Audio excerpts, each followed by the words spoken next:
জীবনে এমন কিছু মানুষের সঙ্গে দেখা হয় যাদের সঙ্গে প্রথম পরিচয়টা খুব সাধারণ হয়, কিন্তু সময়ের সঙ্গে সেই পরিচয় বদলে যায় গভীর বিশ্বাসে, শ্রদ্ধায় আর একসময় ভালোবাসায়। আজকের গল্পটি এমনই দুই প্রাপ্তবয়স্ক মানুষের। একজন নতুন শহরে আসা কর্মজীবী তরুণী, আর অন্যজন বয়সে বড়, ভদ্র ও মার্জিত একজন মানুষ, যাকে পাড়ার সবাই স্নেহ করে মামা বলে ডাকত। তিনি আমার কোনো আত্মীয় ছিলেন না। চলুন শুরু করা যাক। আমার নাম নীলা। নতুন চাকরির জন্য শহরে এসেছি। নতুন অফিস, নতুন পরিবেশ, নতুন মানুষ, সবকিছুই আমার কাছে অচেনা। যে বাড়িতে ভাড়া থাকতাম তার পাশের বাড়িতেই থাকতেন অরিন্দমবাবু। পাড়ার ছোট বড় সবাই তাকে মামা বলে ডাকত। আমিও সেই অভ্যাসেই তাকে মামা বলেই ডাকতে শুরু করি। প্রথম দিনই লক্ষ্য করেছিলাম তিনি সবসময় পরিপাটি পোশাকে থাকেন, শান্তভাবে কথা বলেন, হাসলে চোখের কোণে মৃদু ভাঁজ পড়ে, আর কাউকে সাহায্য করতে কখনো দ্বিধা করেন না। আমাদের প্রথম কয়েকটি কথা ছিল খুবই সাধারণ। অফিস থেকে ফিরলেন, আজ অনেক গরম তাই না? কাজ কেমন চলছে? ছোট ছোট কথার মধ্য দিয়েই ধীরে ধীরে পরিচয় বাড়তে লাগল। একদিন সন্ধ্যায় অফিস থেকে ফিরছিলাম। আকাশে কালো মেঘ জমেছিল। হঠাৎ প্রবল বৃষ্টি শুরু হলো। আমি ছাতা আনিনি। দৌড়ে একটি বাড়ির বারান্দার নিচে দাঁড়াতেই অরিন্দমবাবু দরজা খুলে বললেন, এভাবে ভিজে থাকবেন না, ভেতরে আসুন, বৃষ্টি কমলেই চলে যাবেন। তার কথায় ছিল আন্তরিকতা, কোনো বাড়াবাড়ি নয়। আমি ভেতরে গেলাম। তিনি গরম চা এনে বললেন, নতুন শহরে একা থাকাটা সহজ নয়, তবে ধীরে ধীরে সব ঠিক হয়ে যাবে। সেদিন প্রায় 1 ঘন্টা আমরা গল্প করেছিলাম।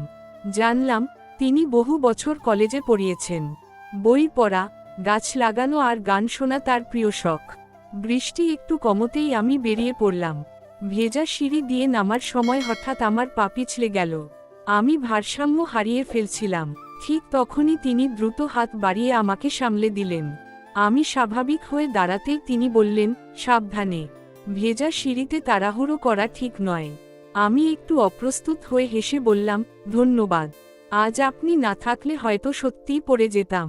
তিনি হেসে উত্তর দিলেন, একজন মানুষ আরেকজনকে সাহায্য করবে, এটাই তো স্বাভাবিক। সেই মুহূর্তে কোনো অস্বস্তি ছিল না, ছিল শুধু নিরাপত্তার অনুভূতি আর একজন ভদ্র মানুষের আন্তরিক ব্যবহার। এরপর প্রায়ই দেখা হতো। কখনো তিনি নতুন কোনো বই দিতেন, কখনো আমি অফিসের মজার অভিজ্ঞতার কথা বলতাম, কখনো বিকেলে দুজনে বারান্দায় দাঁড়িয়ে বৃষ্টি দেখতাম। তিনি বলতেন, জীবনের সবচেয়ে বড় সম্পদ টাকা নয়, বিশ্বাস। আমি চুপচাপ শুনতাম। মাস কেটে গেল। ধীরে ধীরে বুঝতে পারলাম তার সঙ্গে কথা বললে মনটা অদ্ভুত শান্ত হয়ে যায়। অফিসে খারাপ দিন কাটলে বাড়ি ফিরে 5 মিনিট গল্প করলেই যেন ক্লান্তি কমে যেত। একদিন তিনি বললেন, তুমি আগের চেয়ে অনেক আত্মবিশ্বাসী হয়ে উঠেছ। আমি হেসে বললাম, হয়তো এই শহরটাকে এখন আর এতটা অচেনা লাগে না। এক রবিবার সকালে পাড়ার একটি বৃক্ষরোপণ কর্মসূচিতে আমরা একসঙ্গে কাজ করলাম। গাছ লাগাতে লাগাতে তিনি বললেন, যে সম্পর্ক ধীরে ধীরে বেড়ে ওঠে তার শিকড়ও অনেক গভীর হয়। কথাটা শুনে আমার মনে অদ্ভুত একটা অনুভূতি জন্ম নিল। সময়ের সঙ্গে বুঝলাম, আমরা একে অপরকে শুধু পরিচিত মানুষ হিসেবে দেখি না। তবু কেউই তাড়াহুড়ো করিনি। আমরা নিজেদের অনুভূতি নিয়ে খোলামেলা কথা বললাম। বয়সের পার্থক্য নিয়ে আলোচনা করলাম। সমাজ কি ভাববে সেটাও ভেবেছিলাম।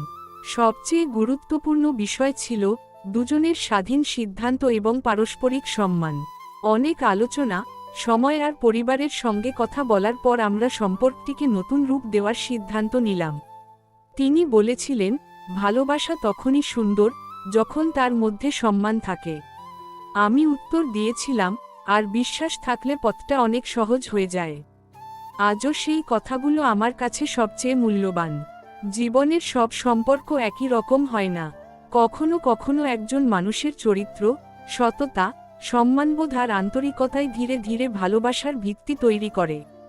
বয়স নয়, একটি সম্পর্কের আসল শক্তি হল পারস্পরিক সম্মান, স্পষ্ট সম্মতি, বিশ্বাস এবং একে অপরের প্রতি দায়িত্ববোধ।